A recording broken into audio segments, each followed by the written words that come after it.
Así es, hay mucho alrededor de la farmacoterapia que también debe de tomarse en consideración para el día a día. Y además, dentro de los procesos terapéuticos hay algo que es sumamente importante, como lo es la estimulación cerebral profunda. Y para eso, para los criterios de selección de los pacientes que específicamente pueden ser candidatos a estimulación cerebral profunda, está con nosotros la doctora Carolina Ramírez Gómez del Centro Médico Nacional Siglo XXI. Adelante, doctora.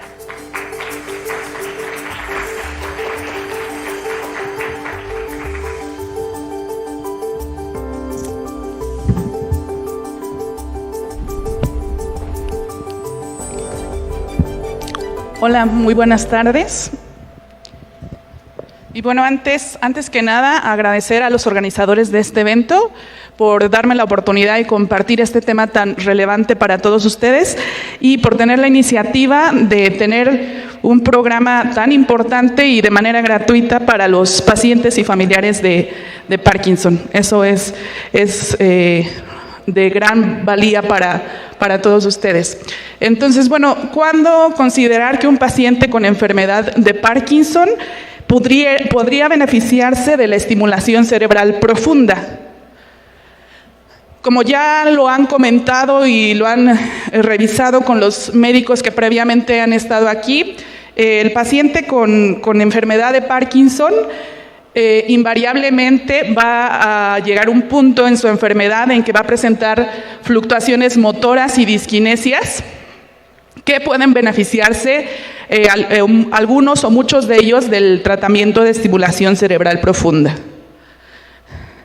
Entonces, una de las principales indicaciones para la cirugía de estimulación profunda justamente son las fluctuaciones motoras, que como ya lo mencionaron, se refiere a estos episodios o periodos durante el día donde el paciente vuelve a presentar estos síntomas discapacitantes a pesar de estar con el mejor tratamiento médico, en el que pues nuevamente está lento, está rígido, tiene temblor. Conforme la progresión de la enfermedad avanza, estas fluctuaciones son cada vez más frecuentes y son un componente importante de la discapacidad y pérdida de la calidad de vida del paciente. Entonces, la estimulación cerebral profunda nos va a ayudar justamente a mejorar esta etapa aún durante el día para que sea mayor y sean menores las fluctuaciones motoras. No sé si me sigo escuchando bien. Ok, creo que me escuchaba muy fuerte más bien. Dentro de otros criterios o indicaciones para la cirugía se encuentran las disquinesias problemáticas que no responden al tratamiento médico y el temblor refractario a tratamiento médico. Y para que ustedes lo puedan entender un poco mejor, porque a lo mejor son términos muy rebuscados. Gracias. Las fluctuaciones motoras básicamente se refieren al momento en el que el paciente pierde ese efecto dopaminérgico y empieza a verse nuevamente lento, rígido, con temblor, como este paciente que su movilidad global se ve limitada, tiene problemas para la marcha. Y esto pues se refiere a que cada vez el efecto de la levodopa o de los fármacos dopaminérgicos se va cortando. Entonces hay muchos periodos durante el día en los que el paciente puede mostrar este tipo de problema. ¿Me corren el video, por favor? O no sé si… Ok. Y bueno, a diferencia de este momento en el cual el paciente tiene una mejor movilidad debido al efecto de la medicación. Su braceo es mejor, su marcha es mucho más rápida y sin congelamientos. Además de que su carita se ve pues obviamente mucho más expresiva y la movilidad general es mejor. Entonces, esto se refiere justamente a las fluctuaciones motoras para que ustedes lo puedan entender un poquito más. Y aquí tenemos lo que son las disquinesias, que es otra de las indicaciones quirúrgicas, en las cuales el paciente puede tener estos movimientos involuntarios, serpenteantes, sin un objetivo y que pueden ser bastante discapacitantes para muchos de ellos, y que no responden al tratamiento médico o tienen una respuesta parcial solamente. Entonces, esa es otra de las indicaciones. Y la última, que no es que sea la última solamente, pero estamos hablando como de las indicaciones más precisas, sería el temblor refractario del paciente con Parkinson. Y es importante, hablando un poquito de las indicaciones quirúrgicas, saber cuáles son síntomas que no van a responder a la cirugía de estimulación cerebral profunda. Y estos son los que nosotros llamamos síntomas axiales, que básicamente se refiere al congelamiento de la marcha, sobre todo cuando este congelamiento no tiene respuesta a los fármacos dopaminérgicos. La disartria, que es esta alteración del lenguaje, la inestabilidad postural y pues alteraciones de la marcha o desequilibrio. Si estos son los síntomas que predominan en el paciente y que le generan mayor discapacidad, debe replantearse si ese paciente se beneficiaría de la cirugía de estimulación cerebral.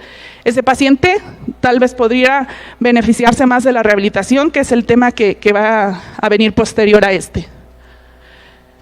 Y bueno, una vez que ya tenemos al paciente y decidimos que tiene alguna de estas condiciones que sugieren que puede beneficiarse del tratamiento quirúrgico, ¿qué es lo que hacemos después? Y bueno, para esto varios grupos expertos tuvieron reuniones y en el año 1998 se publicó esto que es el CAPCID-PD, que básicamente son unas guías que establecen tanto los criterios de selección previo a la cirugía como los criterios que deben continuarse en el seguimiento del paciente que se somete a cirugía de estimulación cerebral profunda. Y bueno, esto es importante que ustedes lo sepan como pacientes, porque muchas veces puede tenerse la idea o el concepto de que es una decisión muy local o que es una decisión que se toma a la ligera o sin criterios, y en realidad este tipo de intervenciones tiene toda una historia, digámoslo, y así sea en este centro, en el centro más recóndito que haya, pero que sean centros especialistas en este tipo de cirugía, pues todos siguen más o menos las mismas líneas para la selección de los pacientes.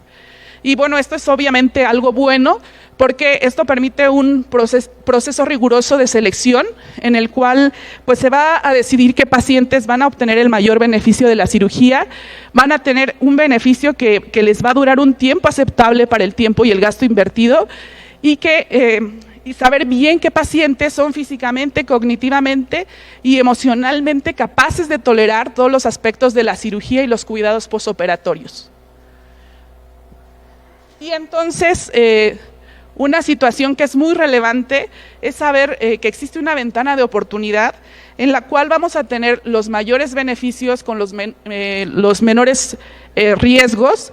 Y esto básicamente es importante saber que pacientes que tienen más de 5 años con la enfermedad de Parkinson, pero a la vez tienen menos de 75 años, van a ser los pacientes que más se van a beneficiar de este tratamiento quirúrgico, porque muchas veces tenemos la idea, tanto pacientes como incluso médicos, que este tipo de terapia pues solo se utiliza en fases muy avanzadas de la enfermedad o cuando ya no hay como ninguna otra alternativa, y la realidad es que no, que como ustedes lo ven, existe una ventana terapéutica en la que podemos tener mucho mayor beneficio.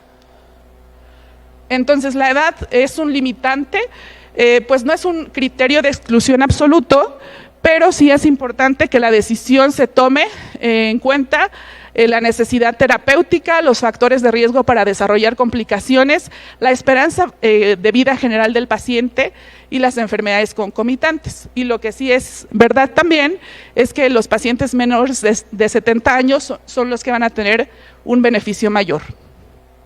En el caso de pacientes con temblor refractario, la edad representa un factor menos relevante en el momento de la toma de la decisión.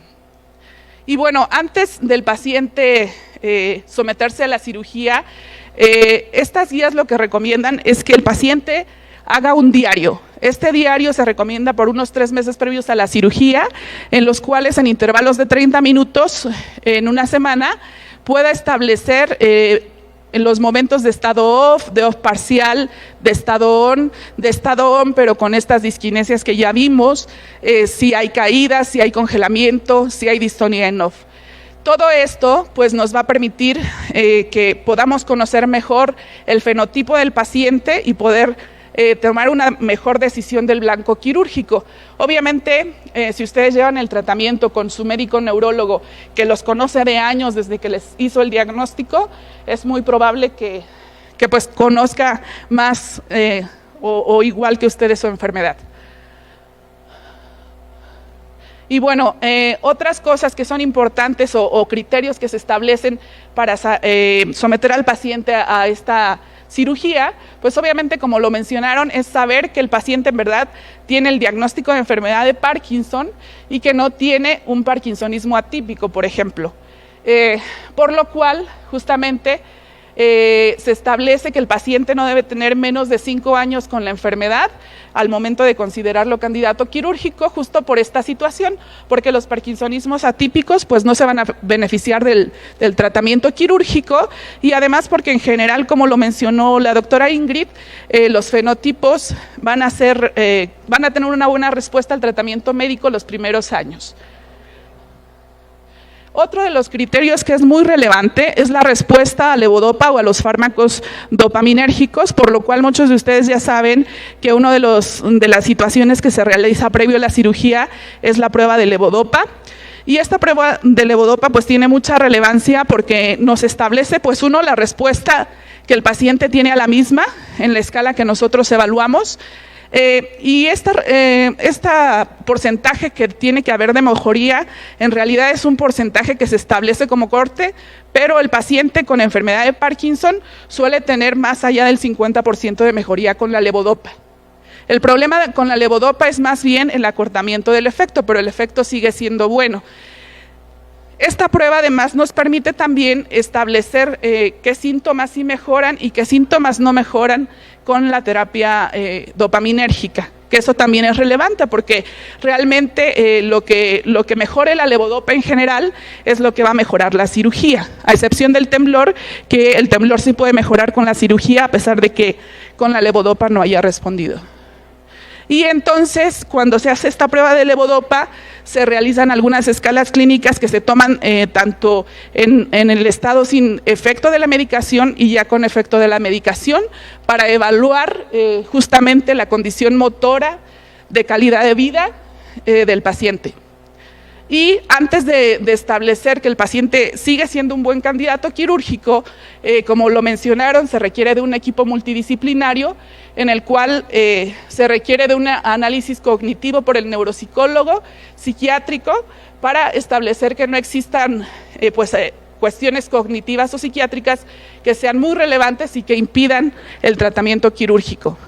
Se ocupa también la realización de una resonancia magnética para establecer que no hay lesiones en el encéfalo que puedan establecer un diagnóstico alternativo y que no haya una atrofia importante que pueda contraindicar la cirugía. Y bueno, actualmente algunos autores también proponen que se deben considerar otros factores, como es el fenotipo de la enfermedad de Parkinson, porque como ya han comentado, no todos los pacientes con Parkinson van a tener el mismo fenotipo, ni no todos van a tener la misma respuesta a la terapia de estimulación cerebral. Y pues últimamente también se aboga por tener como una mejor tipificación genotípica del paciente con Parkinson para poder establecer también una mejor respuesta que podría tener al tratamiento quirúrgico. Y esto pues es bastante relevante en el avance del conocimiento de los pacientes con enfermedad de Parkinson. Entonces, ¿qué pacientes no son candidatos a la cirugía? Aquellos pacientes que tienen una respuesta mínima o nula a la levodopa. Ya quedamos que el paciente con Parkinson siempre va a tener una respuesta a levodopa. La cuestión es que este efecto va a ser cada vez más acortado. Entonces, en el caso de que no hay una respuesta a levodopa, pues podríamos encontrarnos ante un parkinsonismo atípico o secundario, o que el paciente de plano ya esté en un mal estado funcional durante el periodo ON y también tal vez no se beneficiaría tanto de la terapia quirúrgica. Disfunción cognitiva significativa, que esto se hace pues a través de la evaluación neuropsicológica, sobre todo en pacientes que se van a someter a cierto blanco terapéutico como es el subtálamo, depresión u otras enfermedades psiquiátricas no tratadas, también serían contraindicación para cirugía de subtálamo. Hipertensión no controlada o diátesis hemorrágica, cardiopatía inestable, necesidad de anticoagulación continua que no se puede interrumpir, neoplasia maligna asociada a disminución de la esperanza de vida. Obviamente todos estos factores se deben considerar porque pues tal vez no vale la pena someter al paciente a ese riesgo quirúrgico si las comorbilidades pesan más. Y pues otras de la situación también es que el paciente no quiera o no pueda colaborar durante la intervención quirúrgica. Esta intervención quirúrgica requiere de mucha cooperación del paciente durante el transoperatorio. Si el paciente no coopera o no quiere realizarla, pues no se debe realizar. Si también no quiere o no puede colaborar durante las visitas de programación, es también otra situación que impide la cirugía. ¿Y qué puede hacer entonces la terapia por el paciente con enfermedad de Parkinson? Va a conseguir mayores periodos de alivio de los síntomas motores, puede mejorar la calidad de vida del paciente y de los familiares y puede reducir la cantidad de fármacos que se necesitan en estos pacientes, sobre todo en ciertos blancos quirúrgicos. ¿Qué es lo que no puede hacer la terapia? La terapia no me va a curar la enfermedad de Parkinson, no va a mejorar aquellos síntomas motores que no mejoren con levodopa, a excepción, como ya lo dijimos, del temblor. No va a alterar mi personalidad. La estimulación cerebral es segura respecto a los efectos secundarios psiquiátricos en pacientes que se han seleccionado correctamente. ¿Y qué factores determinan que yo que ya me operé, que yo paciente con enfermedad de Parkinson que ya me operé, tenga una buena respuesta a la estimulación cerebral? Pues una cosa muy importante es todo lo que ya platicamos, que la selección del paciente haya sido adecuada y que el paciente sea consciente y tenga expectativas realistas. Algo muy importante también es que el procedimiento quirúrgico y la localización del electrodo sea la adecuada, por lo cual esta cirugía se hace solo por expertos, porque 1 milímetro puede hacer mucha diferencia en la buena o mala respuesta en el seguimiento del paciente quirúrgico. Obviamente la experiencia en la neuromodulación en el seguimiento y el ajuste de la terapia farmacológica en el seguimiento. De tal manera que un paciente bien seleccionado es como este paciente que ustedes ven aquí, que en el video que vemos que está corriendo, el paciente se ve pues con una marcha lenta, con una movilidad global lenta, temblor de reposo, de predominio en su mano, en su extremidad superior derecha y la carita muy inexpresiva. Y vemos el paciente, el mismo paciente ya posoperado y con el estimulador encendido, que es un paciente que si ustedes lo ven en la calle, pues nadie sabe que tiene Parkinson, ¿no? Tiene una facies bastante normal, con una movilidad global bastante buena. Y pues en realidad eso es todo por mi parte. Espero que haya sido un poquito clara en estos minutos con ustedes y más que otra cosa para que ustedes tengan un poquito más de conocimiento de cuáles son las indicaciones, qué es lo que se hace previo a la cirugía y que todos los factores que están condicionando que el paciente tenga una buena respuesta. Por eso es que muchas veces no es que tú llegas al consultorio y te opere mañana el neurocirujano, sino que lleva todo un proceso y toda una selección adecuada para una buena respuesta. Muchas gracias.